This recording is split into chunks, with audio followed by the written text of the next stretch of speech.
Next, we have representative from the Save the Children and Olof Molund. He will very briefly present a global report on the return of children and youth to Afghanistan.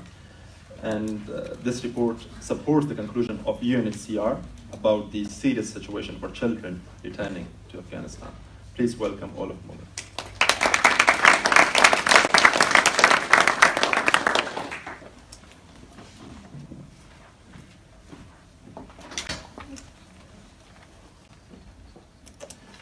Yes, thank you very much. I'm here to talk about the project Safe Return and Durable Solutions, prospects of children returning from Europe to Afghanistan. As Ola Mattsson stated in his initial speech, this report will not be done until the end of this month, or hopefully until 17th of October, when we have the official launch here in Stockholm. On the table outside, you will find the invitations. Feel free to take one, please. As we just heard, the number of persons receiving a residence permit is decreasing. So the important question here is return to Afghanistan safe? If not, what are the risks associated with return?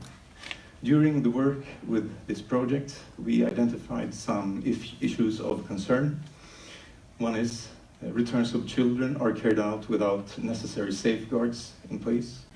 Another one is that unaccompanied minors are returned by force when they turn 18 or after their age has been assessed. There's also a growing number of children and youth who disappear. And last but not least, there's a lack of monitoring and follow-up on returns. Some of our desired project impacts are that children in Europe and elsewhere should be entitled to durable solutions, whether through local integration, resettlement, or through return to the country of origin. All decisions on durable solutions are based on proper best interest assessments and determination procedures containing all the necessary child-specific safeguards. Thirdly, the importance of monitoring and assessment of return contexts is recognized by relevant stakeholders, and children should never be returned by force. Post and pre-return processes, including reintegration, are child-specific, child-sensitive, and based on the actual needs and rights of children. This project is a cooperation between Save the Children Sweden, Germany, Norway, and Save the Children International Office, Brussels, and Save the Children International, Afghanistan. Samuel Hall conducted the research, and it included 57 interviews with children in Afghanistan, in Kabul and Herat, and 24 parents and the caregivers. We've used questionnaires, done case studies and key stakeholder interviews, and we also did some consultations in Sweden and Norway with parents, minors, and various professionals working with these children. The scope of the research is quite broad. It goes from the journey to Europe until the actual return, which includes physical safety, material safety, psychosocial safety, and legal safety. Since the report is not ready yet, I cannot go into detail to all these issues. I cannot go through the recommendations, but I can share with you some of the interesting findings. Regarding the return process, we discovered that the majority of the children were not involved in the decision to return. That is, they did not return voluntarily. In several cases, applications were actually withdrawn by parents due to poor reception conditions, and the best interest of the child obviously was not formally considered in these cases. The police was often involved in the return, and the majority of the children did not feel safe in this process. There were also reports of violence and/or coercion, even in the voluntary return cases. Physical safety.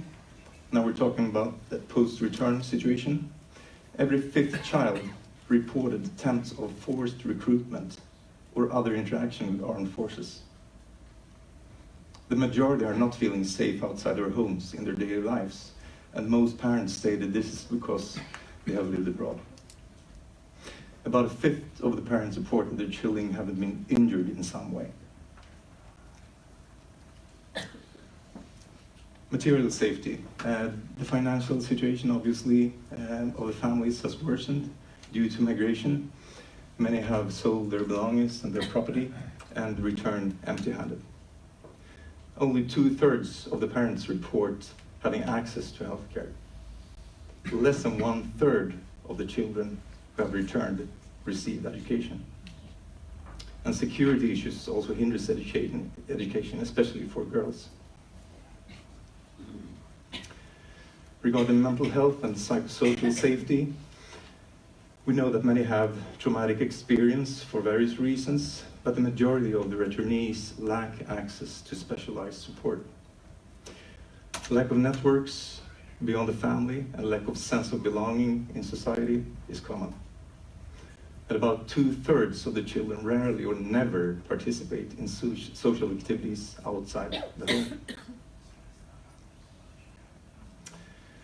Legal safety. A small number of children lack documentation, tazkiras, which hinders access to education and to certain jobs.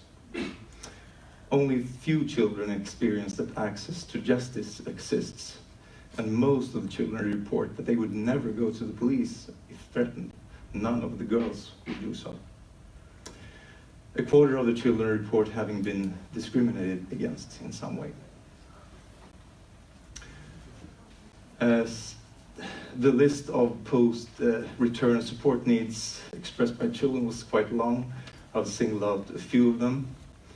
There are access to the education system, financial support, health support, identification documents, and child-specific support. So, the conclusion is, of course, that the return of children to Afghanistan cannot be considered sustainable and durable at present due to the following reasons. Levels of violence and general security situation, risk of being injured or forcibly recruited, lack of feeling safe in everyday life, lack of child-specific support, risk of remigration and traumatic experiences due to unsafe journeys, lack of data and monitoring of returns, lack of access to education, social security and livelihood, lack of access to healthcare and psychosocial support, and finally lack of social networks for returnees and specific risks or stigma. So please read the report when it's ready. I hope it will be ready until the 17th of October. And an advice for relevant authorities making decision with the asylum seekers from Afghanistan is not only to read the report, but also to consider the conclusions and the recommendations when they make decisions. Thank you for listening. Thank you very much, Olof. Do you have any questions?